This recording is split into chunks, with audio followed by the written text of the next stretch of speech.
பட்டுமா, இன்னைக்கு நம்ம 2 பேரும் தான் பேசணும். அதாவது என்ன பேசணும் அப்படின்னா, இப்போ எதுக்கு இன்னைக்கு காலையிலேயும் வந்து உட்காந்துருக்கோம் அப்படின்னா, இன்னைக்கும் வெயிலை பார்க்க தான் உட்காந்துருக்கோம். அதாவது வெயில் காமிக்கணும் போட்டு உசுரை வாங்குறாங்க எங்கள் அம்மா. அதோட வந்தாச்சு, வெயில் பார்க்க வந்தாச்சு. என்னம்மா வாயாம அப்படி வச்சுருக்க? இப்படி உங்கள் அம்மா வாய் மாற்றி இருந்துரு வாய் அதே மாதிரி இருக்கா? கட்டுமா, எப்படி எடுத்து விட சொல்ற?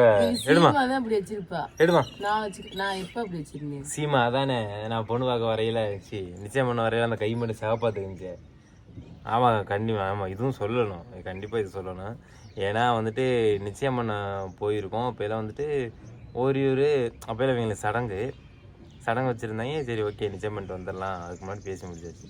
சரின்னு சொல்லிட்டு போகலான்னு போனால் அந்த ஸ்கூலாவது மண்டபம் ரோட்டு ஓரத்தில் தான் மண்டபம் இருக்குது. அந்த மண்டபத்துக்கு மேலே போயிட்டு பார்த்தேன், கீழே இருந்து சவுண்டு கேட்டுச்சு அப்படின்னு சொல்லிட்டு பார்த்தா கையெல்லாம் சிவப்பாக இருந்துச்சு. அப்படியே ஒரு சந்தோஷம், ஆகா நம்ம கருப்பாக தானே இருக்கிறோம். எப்படியும் மாப்பிள்ளை ஃப்ரெண்ட்ஸ்லாம் சொல்லுவாங்கல்ல, பொண்ணு வந்துட்டு பையன் கருப்பாக இருந்தால் பொண்ணு சிவப்பாக இருக்கான் பொண்ணு. அந்த ஒரு குஷியில் போகிறேன். ஜன்னல் வெளியே பார்த்துக்கிட்டே இருந்தாங்க, குருன்னு பார்த்துக்கிட்டு இருந்தாங்க. பார்த்துருக்கோம், கையெல்லாம் சிவப்பாக தெரியும். ஒரு ஆசையில் போகிறேன். போனால்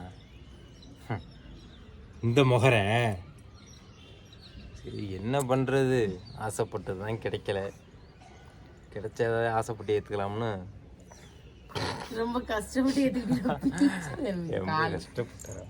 என்னம்மா என்ன சிரிங்க அப்போதான் எதுவும் சொல்ல மாட்டாங்க. இல்லைன்னா ஏதாவது காப்பி ரைட்டி தான் போட்டு விட்ருவாங்க, அப்புறம் அதுவும் போயிடும். அதனால் அப்படி ஆயிடுச்சு. ஓகே போங்க.